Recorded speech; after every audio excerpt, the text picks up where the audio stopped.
Today I'm looking at the My Neighbor Alice game. They have launched their Alpha Season 4 on December 12th. And I said I'm gonna give it a try since they are giving us a free land to try out this game. The token for this game is already out. And in this video I don't want to talk about the token and its potential to pump or even dump. But I will check out the token value in order to have an idea of the asset prices. So on the website you can see two things showing. A marketplace and learn crafting.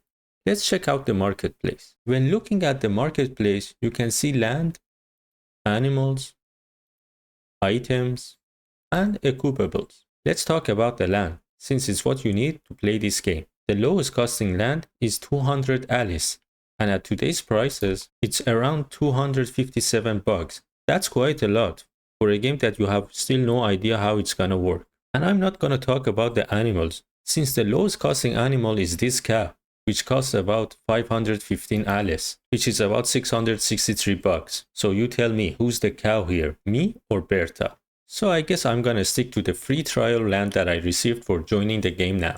And as for the learn crafting page, so it says all you need to know about crafting. So one question that might pop up into your head is, do you need Alice token for crafting? And it says for some NFTs you need, and for some you don't.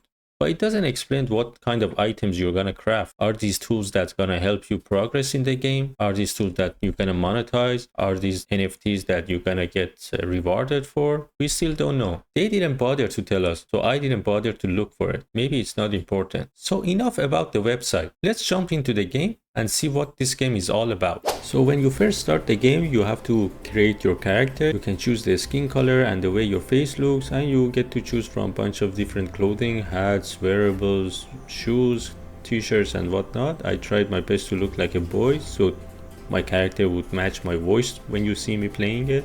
And when I wanted to choose a name for my character, there were only 10 characters maximum, so I couldn't go with Cryptokoosha, and I just settled for Koosha. As this was the first time playing this game, I was really impressed with the way it looked.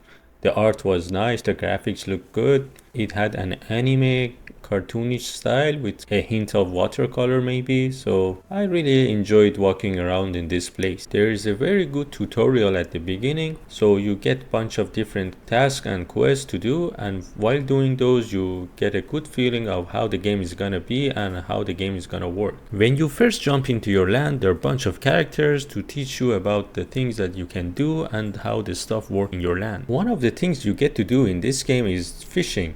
And actually this was one of the best activities I enjoyed in this game. The fishing mechanics is quite different from any other game I have played, and it was enjoyable to do it. But of course it had some issue which I will address at the end of the video. Other activities include walking and running around, exploring the island, jumping, talking to different NPCs, purchasing stuff,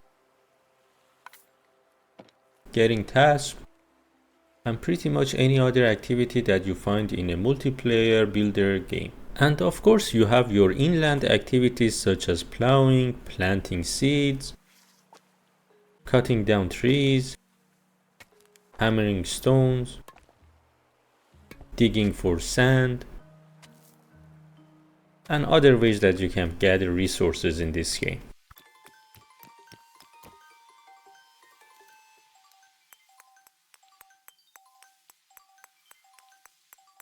You can decorate your land with the items that you get throughout the game, like the crafting tools, the seed dispenser, and the workshops that you get.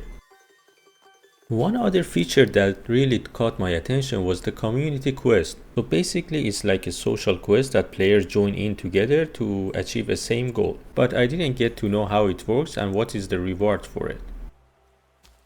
Now let's talk about the things that I didn't like in this game. First thing was the running feature. I had to hold down shift in order to run. I wish there was a toggle button which I could turn it on and it would just run.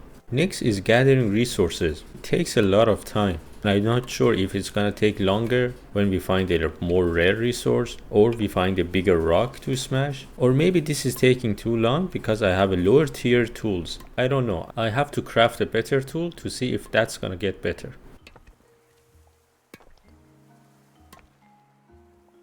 Another thing that I found annoying was when I wanted to start gathering resources, it wouldn't use the tools that I already have. I had to go to the equipment wheel and choose my equipment and then start gathering. If I have the tool with me, just use it. Another annoying thing is the chat box. No matter how many times you close it, when you switch location, it's gonna pop out again.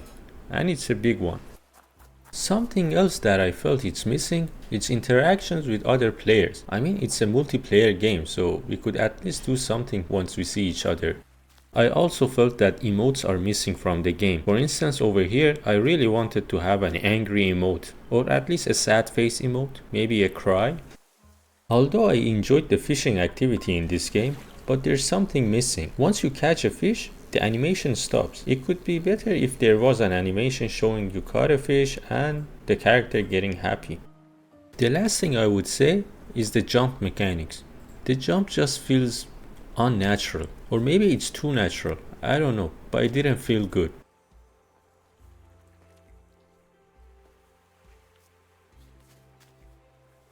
These are my final thoughts about this game, at least for now. While the game has some issues with the game mechanics and whatnot in the game, but it still has some potential. I can see the game growing. There's definitely a team behind it and they have the vision. But let's address the elephant or maybe the cow in the room. I mean, who is this game targeted at? Since the game looks very childish, are they targeting children who have 200 to 600 extra bucks lying around? And this is an issue with most of the Web3 games. They just think they have to sell their NFTs in order to prove that they are a Web3 game. And because of this reason, I don't see this game to take off anytime soon with this kind of approach. I hope they change their approach and do some marketing to get enough players excited about the game, then start shoving NFTs down our throat. Oh, and one more thing, please subscribe. If you enjoyed this review, I'm gonna do this kind of reviews for most games that I find in Web3. And if you have any game that you are interested so I can do a review on, please comment down below. Thanks for watching.